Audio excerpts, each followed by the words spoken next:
Hey guys, we are Ashley and Gemma Mills from The Handmade Home, and we're back with another edition of Coffee Talk. Ching! This is edition 4 of our series, Right. Psychology of a Renovation. Yeah, and we're so happy you joined us. If you've missed the previous ones, you can grab those links below, but you want to start the first one and kind of work your way through it. Also, you can check out our previous series to this, where we talked about working with a contractor and a designer and everything that goes along with that. A lot of great information there as well. So far in this series, we have discussed your home as an experience and the psychology behind it, fear and fixations and how to move past them, and fatigue and how to combat that. This series is all about those unexpected surprises you can come across in a renovation, encountering the unexpected.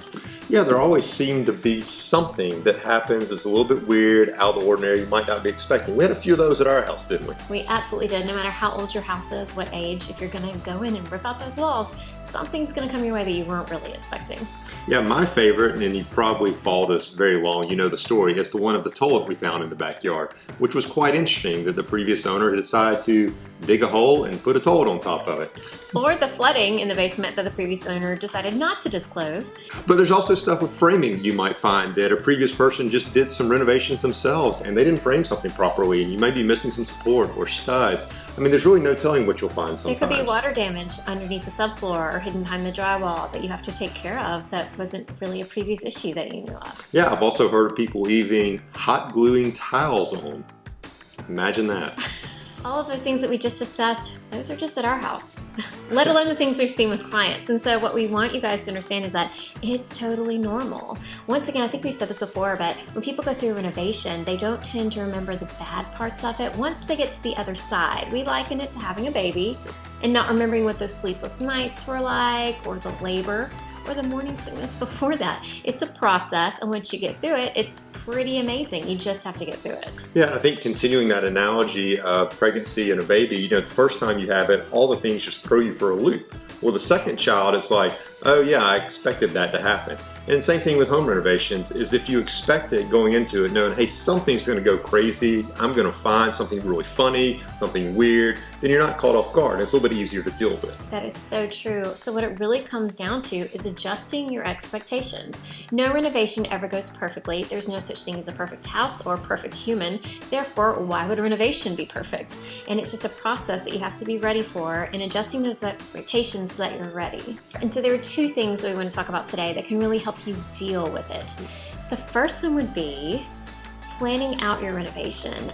There's a lot to be said about not rushing into anything and making sure that you really do have plenty of funds. There's always an old saying that it's always more than you think it's going to cost. I think that if you're working with a real professional, you'll have a nice ballpark. I think that you should give yourself financially plenty of time to prepare for that. That means having a plan all the way through.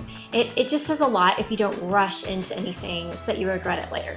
Yeah, so like I said, time and funds are really kind of two big things. And also part of time is too, make sure it's a good time for your family, that you're not going through any other major changes or life events happening. So kind of consider all that stuff that would go with timing. You don't want to do it, you know, if you've got some big wedding coming up or a birth of a kid. Those are kind of times that are extra stressful already. So think about through timing. But then as far as funds too, man, expect you're going to spend more than whatever you think you're going to spend. General rule is, you know, 10-15% you need to have extra, because something's going to happen, whether it's unexpected or maybe you're lucky and get all the way through it, and all of a sudden you see something you just got to have for this renovation. So you've got the money there. That's the upside. That's the upside. Yeah. But prepare for, you're going to open up those walls and something's wrong, and you're going to have to spend an extra $3 or $4 grand on it. And if you've set aside that money, the stress is kind of moved. You can still be mad about it because you had to spend the money, but at least you don't have the stress of how are we going to pay for this. It definitely alleviates all that pressure that you'll be feeling because you'll know that it's covered.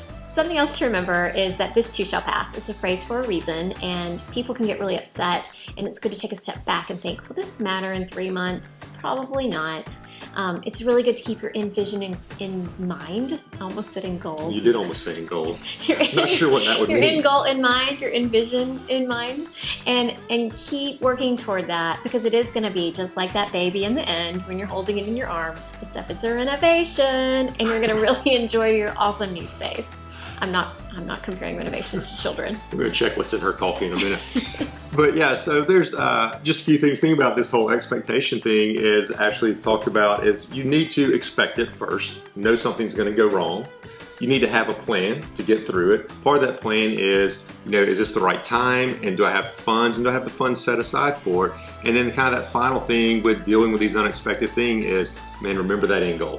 That baby's gonna be beautiful, or that renovation's gonna be beautiful. It's all gonna work out in the end. And so you can do it. We know those of you in the middle of it, you'll push through it and you'll do well. Those of you who are thinking about starting, your project will be amazing. And just remember with all this, it's totally normal. And that's another reason we're bringing this to the forefront, is to talk about everything that isn't usually discussed. Thanks for joining us today as we talk a little bit more about the whole psychology of a renovation and all the processes that go along with that. It was great to be able to talk through those unexpected things that might happen.